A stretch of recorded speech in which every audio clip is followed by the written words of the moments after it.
ಚಳಿಗಾಲದಲ್ಲಿ ಗುಲಾಬಿ ಗಿಡದಲ್ಲಿ ತುಂಬ ಚೆನ್ನಾಗಿ ಹೂ ಬರಬೇಕು ಅಂತಂದರೆ ಈಗಲಿಂದನೇ ನಾವು ಗುಲಾಬಿ ಗಿಡಗಳ ಕೇರನ್ನು ಮಾಡ್ಕೋಬೇಕಾಗತ್ತೆ.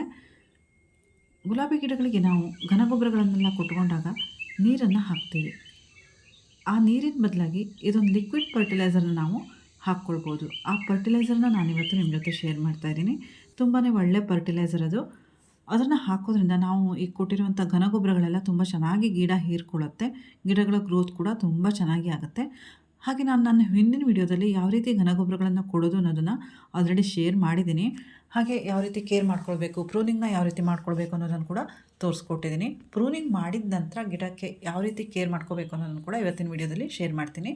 ಹಾಗೆಯೇ ಘನಗೊಬ್ಬರಗಳನ್ನು ಯಾವ ರೀತಿ ಕೊಟ್ಕೊಂಡಿದ್ದೀನಿ ಅನ್ನೋದನ್ನು ಹಿಂದಿನ ವಿಡಿಯೋದಲ್ಲಿ ತೋರಿಸಿದ್ದೀನಲ್ಲ. ಯಾರಾದರೂ ಹೊಸಬರು ಚಾನಲ್ಗೆ ಎಂಟ್ರಿ ಮಾಡಿದ್ದಿದ್ರೆ ದಯವಿಟ್ಟು ನೋಡ್ಕೊಳ್ಳಿ, ಎಂಡ್ ಕಾರ್ಡಲ್ಲಿ ಹಾಕಿರ್ತೀನಿ ಆ ವಿಡಿಯೋನ. ಹಾಗೆಯೇ ನಾನು ಒಂದು ಘನಗೊಬ್ಬರನ ಬಿಟ್ಬಿಟ್ಟಿದ್ದೆ. ಏನಂತಂದರೆ ಟೀ ಪೌಡ್ರನ್ನ ಡ್ರೈ ಮಾಡಿ ಇಟ್ಕೊಂಡಿದ್ದೆ. ಅಂದರೆ ಟೀ ಮಾಡಿ ಮುಗ್ದಿರತ್ತಲ್ಲ, ಸೋಸಿರೋವಂಥ ಪೌಡ್ರು, ಅದನ್ನು ಒಣಗಿಸಿ ಡ್ರೈ ಮಾಡಿ ಇಟ್ಕೊಂಡಿದ್ದೆ.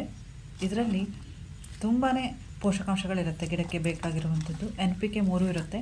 ಹಾಗೆ ಇದನ್ನು ಹಾಕೋದ್ರಿಂದ ಸಾಯಿಲ್ ಆ್ಯಸಿಡಿಕ್ ಆಗುತ್ತೆ. ಆ್ಯಸಿಡಿಕ್ ಸಾಯಿಲ್ನ ತುಂಬಾ ಇಷ್ಟಪಡುತ್ತೆ ರೋಸ್ ಪ್ಲ್ಯಾಂಟ್ಸ್. ತುಂಬ ಚೆನ್ನಾಗಿ ಗ್ರೋತ್ ಇರುತ್ತೆ.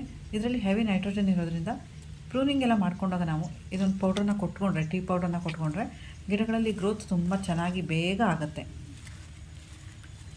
ನೋಡಿ ಫ್ರೆಂಡ್ಸ್, ನಾನು 4 ರಿಂದ 5 ಚಮಚ ಆಗುವಷ್ಟು ಟೀ ಪೌಡ್ರನ್ನ ಒಂದೊಂದು ಗಿಡಕ್ಕೆ ಕೊಟ್ಕೊಂಡಿದ್ದೀನಿ.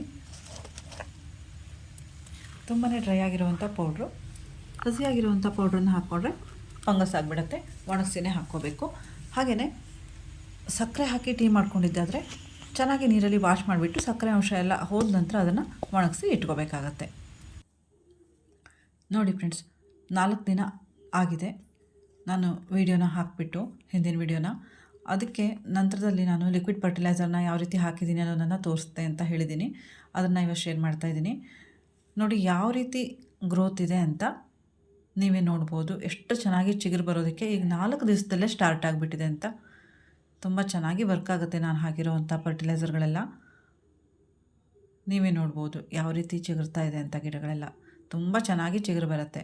ತುಂಬ ಚೆನ್ನಾಗಿ ಚಿಗುರು ಬಂದಿದೆ ಅಂತಂದರೆ ಗಿಡಗಳಲ್ಲಿ ತುಂಬ ಚೆನ್ನಾಗಿಯೇ ಹೂ ಬರುತ್ತೆ ಈ ಚಳಿಗಾಲದಲ್ಲಿ. ನೋಡಿ ಫ್ರೆಂಡ್ಸ್, ಯಾವ ರೀತಿ ಚಿಗುರ್ತಾ ಇದೆ ಅಂತ. ತುಂಬ ಚಿಕ್ಕ ಚಿಕ್ಕ ಚಿಗುರುಗಳು ಎಲ್ಲ ಕಡೆ ಬರ್ತಾ ಇದೆ. ಗುಲಾಬಿ ಗಿಡಗಳನ್ನು ಯಾವ ರೀತಿ ರಿಪೋರ್ಟ್ ಮಾಡ್ಕೊಳ್ಬೇಕು, ಹಾಗೆ ಪಾಟಿಂಗ್ ಮಿಕ್ಸ್ ಎಲ್ಲ ಯಾವ ರೀತಿ ತೊಗೊಳ್ಬೇಕು ಅನ್ನೋದನ್ನು ಆಲ್ರೆಡಿ ನಾನು ಶೇರ್ ಮಾಡಿದ್ದೀನಿ ನನ್ನ ಹಿಂದಿನ ವೀಡಿಯೋಗಳಲ್ಲೆಲ್ಲ. ತುಂಬಾ ಒಳ್ಳೆ ಪಾಟಿಂಗ್ ಮಿಕ್ಸ್ನ ತೋರಿಸ್ಕೊಟ್ಟಿದ್ದೀನಿ. ಆ ರೀತಿ ಪಾಟಿಂಗ್ ಮಿಕ್ಸ್ ತೊಗೊಂಡ್ರೆ ತುಂಬ ಚೆನ್ನಾಗಿ ಗಿಡಗಳ ಗ್ರೋತ್ ಇರುತ್ತೆ. 2 ವರ್ಷಕ್ಕೊಂದ್ಸಲನಾದರೂ ಗಿಡಗಳನ್ನ ರಿಪೋರ್ಟ್ ಮಾಡ್ಕೊಳ್ಳೋದು ತುಂಬಾ ಒಳ್ಳೆಯದು. ಅದಕ್ಕೆ ತುಂಬ ದೊಡ್ಡ ಪಾಟ್ಗಳ ಅಗತ್ಯ ಇರಲ್ಲ. ಮೀಡಿಯಮ್ ಪಾಟಲ್ಲಿ ಕೂಡ ನಾವು ಗಿಡಗಳನ್ನ ನೆಟ್ಕೊಂಡ್ರೂ ಆಗುತ್ತೆ. ಆದರೆ ರಿಪೋರ್ಟ್ ಮಾತ್ರ 2 ವರ್ಷಕ್ಕೊಂದ್ಸಲ ಮಾಡಿಕೊಂಡ್ರೆ ಗಿಡಗಳಲ್ಲಿ ಹೂ ತುಂಬ ಚೆನ್ನಾಗಿ ಬರುತ್ತೆ. ಗುಲಾಬಿ ಗಿಡಗಳನ್ನು ಪ್ರೂನಿಂಗ್ ಮಾಡ್ಕೊಂಡ ನಂತರ ನಾವು ಅವುಗಳ ತುದಿಗಳಿರುತ್ತಲ್ಲ, ಅವುಗಳಿಗೆಲ್ಲ ಫಂಗಿಸೈಡ್ನ ಅಪ್ಲೈ ಮಾಡಲೇಬೇಕಾಗತ್ತೆ. ಇಲ್ಲ ಅಂತಂದರೆ ಡೈಬ್ಯಾಕ್ ಡಿಸೀಸ್ ತುಂಬಾ ಬೇಗ ಬಂದುಬಿಡುತ್ತೆ ಗುಲಾಬಿ ಗಿಡಗಳಲ್ಲಿ. ದಾಸವಾಳ ಗಿಡಗಳಿಗಾದರೂ ಒಮ್ಮೆ ನಾವು ಬಿಟ್ಕೊಂಡ್ರೆ ನಡೆಯುತ್ತೆ, ಅಷ್ಟೊಂದು ಇಫೆಕ್ಟ್ ಆಗಲ್ಲ. ಮಳೆಗಾಲದಲ್ಲಿ ಹಚ್ಕೋಬೇಕಾಗತ್ತೆ. ಬೇಸಿಗೆನಲ್ಲೆಲ್ಲ ಅಷ್ಟೊಂದೇನು ಹಾನಿ ಆಗಲ್ಲ, ಹಾಗೆ ಬಿಟ್ಟರೂ ಏನಾಗಲ್ಲ. ಆದರೆ ಗುಲಾಬಿ ಗಿಡಗಳಿಗೆ ಮಾತ್ರ ಯಾವ ಸೀಸನಲ್ಲಿ ನಾವು ಪ್ರೂನಿಂಗ್ ಮಾಡಿಕೊಂಡ್ರೂ ಕೂಡ ಈ ರೀತಿ ಫಂಗಿಸೈಡ್ನ ಅಪ್ಲೈ ಮಾಡಬೇಕಾಗತ್ತೆ ತುದಿಗಳಲ್ಲಿ. ಡೈಬ್ಯಾಕ್ ಡಿಸೀಸ್ ತುಂಬಾ ಅಟ್ಯಾಕ್ ಆಗ್ತಾನೆ ಇರುತ್ತೆ. ನಾನು ಸಾಫ್ಟ್ ಫಂಗಿಸೈಡ್ನ ತೊಗೊಂಡಿದ್ದೀನಿ. ಅದಕ್ಕೆ ನಾನು 1 ಚಮಚ ಆಗುವಷ್ಟು ಬೇವಿನ ಎಣ್ಣೆನ ಸೇರಿಸ್ಕೊಂಡಿದ್ದೀನಿ. ಈ ರೀತಿ ಸೇರಿಸಿ ನಾವು ಮಾಯಿಸ್ಟ್ ಮಾಡ್ಕೊಳ್ಳೋದ್ರಿಂದ ಗಿಡಗಳ ಮೇಲೆ ನೀರು ಬಿದ್ದಾಗ ಜಾರ್ ಹೋಗುತ್ತೆ. ಹಾಗೆಯೇ ತುಂಬ ನೀರು ಬಿದ್ದರೂ ಕೂಡ ಆಯಿಲಿ ಆಗಿರೋದ್ರಿಂದ ಇದು ಬೇಗ ಫಂಗಿಸೈಡ್ ತೊಳೆದು ಹೋಗಲ್ಲ, ತುಂಬ ಮಳೆ ನೀರು ಬಿದ್ದರೂ ಕೂಡ.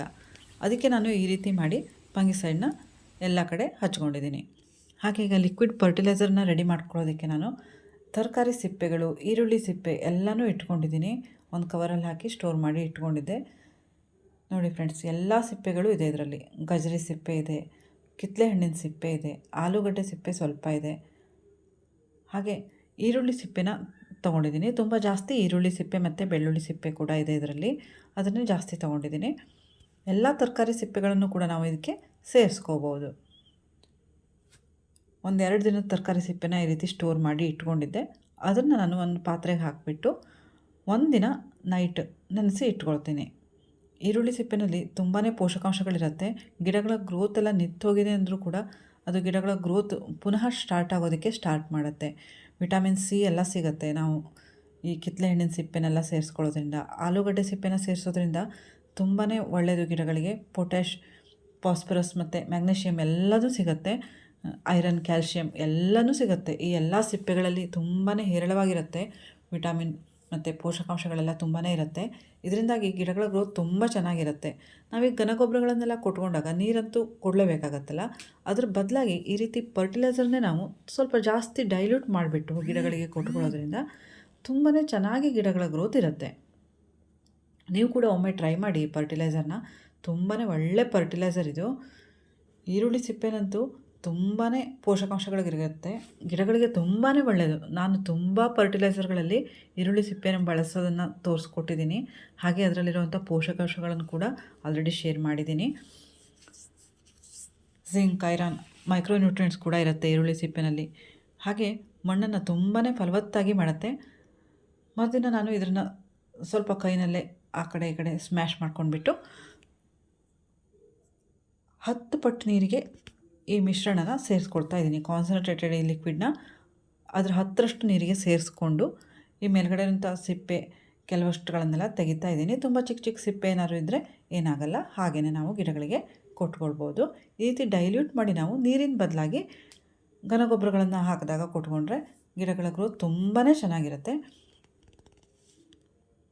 ನಿಮ್ಗೆ ಆಗಲೇ ತೋರಿಸಿದ್ದೀನಲ್ಲ ಯಾವ ರೀತಿ ಚಿಗುರು ಬಂದಿದೆ ಈಗಾಗಲೇ ನನ್ನ ಗಿಡಗಳಲ್ಲಿ ಅಂತ. ನೋಡಿ, ಈ ರೀತಿ ಲಿಕ್ವಿಡ್ ಫರ್ಟಿಲೈಸರನ್ನು ನಾವು ಕೊಡುವಾಗ ತುಂಬ ಜಾಸ್ತಿ ಅಂದರೆ ಡ್ರೈನೇಜ್ ಹೋಲ್ ಮೂಲಕ ಹಾದು ಹೋಗುವಷ್ಟು ಕೊಡಬಾರ್ದು, ಸುಮ್ಮನೆ ವೇಸ್ಟ್ ಆಗಿಬಿಡುತ್ತೆ. ಒಂದು ಅಂದಾಜು ಇರುತ್ತಲ್ಲ, ಆ ರೀತಿ ನಾವು ಲಿಕ್ವಿಡ್ ಫರ್ಟಿಲೈಸರ್ಗಳನ್ನ ಕೊಟ್ಕೊಳ್ಬೇಕಾಗತ್ತೆ.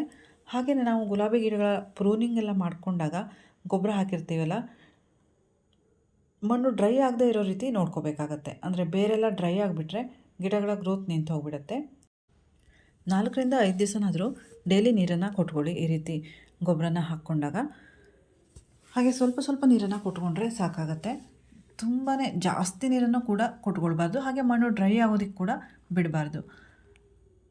ಮಣ್ಣು ಡ್ರೈ ಆಗಿಬಿಟ್ರೆ ಮತ್ತೊಂದು ಸಮಸ್ಯೆ ಏನಾಗುತ್ತೆ ಅಂದರೆ ಚಿಕ್ಕ ಚಿಕ್ಕ ಚಿಗುರುಗಳು ಬರ್ತಾ ಇರುತ್ತಲ್ಲ, ಆ ಚಿಗುರುಗಳೆಲ್ಲ ಒಣಗೋದಕ್ಕೆ ಸ್ಟಾರ್ಟ್ ಆಗಿಬಿಡುತ್ತೆ. ಅದಕ್ಕೆ ನಾವು ಮಣ್ಣು ಮಾಯ್ಸ್ಟ್ ಇರೋ ಥರ ನೋಡ್ಕೋಬೇಕಾಗತ್ತೆ. ನೋಡಿ ಫ್ರೆಂಡ್ಸ್, ನಾನು ಗುಲಾಬಿ ಕಟ್ಟಿಂಗನ್ನು ಯಾವ ರೀತಿ ಹಾಕೋದು ಅನ್ನೋದನ್ನು ತೋರಿಸಿದ್ದೆ. ಆ ಕಟ್ಟಿಂಗಲ್ಲೇ ಇದು ಹೂವಾಗಿದೆ. ಬಟನ್ ಗುಲಾಬಿ ಅಂತ ಹೇಳ್ತೀವಿ ಇದನ್ನ. ತುಂಬ ಚೆನ್ನಾಗಿ ಕಾಣಿಸುತ್ತೆ. ತುಂಬಾ ಹೂಗಳು ಬರುತ್ತೆ ಇದರಲ್ಲಿ. ನನ್ನ ಹತ್ರ ಇರಲಿಲ್ಲ ಇದು, ನಾನು ಬೇರೆಯವ್ರ ಹತ್ರ ಕಟ್ಟಿಂಗ್ ತಂದು ಹಾಕ್ಕೊಂಡಿದ್ದೀನಿ. ಹಾಗೆ ಮತ್ತು ಕೆಲವೊಂದು ಗಿಡಗಳಲ್ಲಿ ಹೂವಾಗಿದೆ. ಕೆಲವೊಂದು ಹೂಗಳೆಲ್ಲ ಒಂದು 2-3 ಕಲರೆಲ್ಲ ನನ್ನ ಹತ್ರ ಇರೋವಂಥದ್ದೇ ಕಟ್ಟಿಂಗ್ ಗ್ರೋ ಆಗಿಬಿಟ್ಟಿದೆ.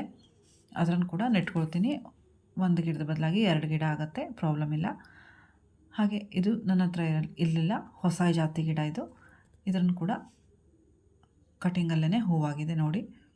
ಈಗ ನಾನು ತೋರಿಸಿರೋವಂಥ ಎಲ್ಲ ಗುಲಾಬಿ ಗಿಡಗಳು ಕೂಡ ನಾನು ಕಟ್ಟಿಂಗಿಂದನೇ ಗ್ರೋ ಮಾಡ್ಕೊಂಡಿರೋವಂಥದ್ದು. ಈ ರೀತಿ ಒಂದು ಲಿಕ್ವಿಡ್ ಫರ್ಟಿಲೈಸರ್ನ ನಾವು ಆಗಾಗ ಗಿಡಗಳಿಗೆ ಕೊಟ್ಕೊಳ್ತಾ ಇದ್ವಿ ಅಂತಂದರೆ ಒಂದು 15 ದಿವಸಕ್ಕೊಮ್ಮೆ ಈ ರೀತಿ ತರಕಾರಿ ಸಿಪ್ಪೆಗಳ ಫರ್ಟಿಲೈಸರ್ನ ರೆಡಿ ಮಾಡಿ ಕೊಟ್ಕೊಂಡ್ರೆ ಗಿಡಗಳ ಗ್ರೋತ್ ತುಂಬಾ ಚೆನ್ನಾಗಿರುತ್ತೆ.